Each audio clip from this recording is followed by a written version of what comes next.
This is part 2 of 2. After commenting on himself and the scene in the days of Elijah, the Apostle Paul then moves to consider what's going on in his days. He says there's a remnant, verses 5 through 10 of Romans 11.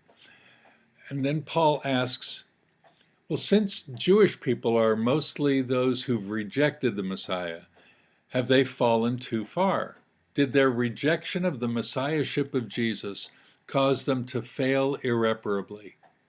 Not at all, he says. In fact, he shouts it. He quotes from two Bible passages, Isaiah 44 and Psalm 69. He says that the majority of the Jewish people rejecting Messiah was actually predicted, so it shouldn't surprise us.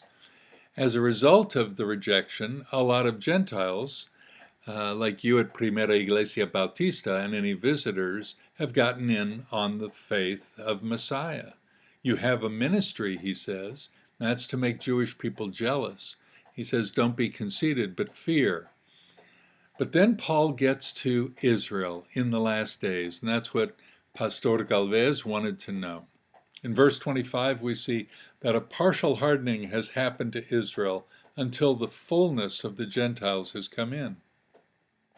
Paul's already indicated that in the key passage earlier in verse 15. We read there, if their rejection, if the Jewish people rejecting Messiah was the reconciliation of the world, what will their acceptance of him be but life from the dead? The phrase resurrection from the dead implies that very culmination of global history.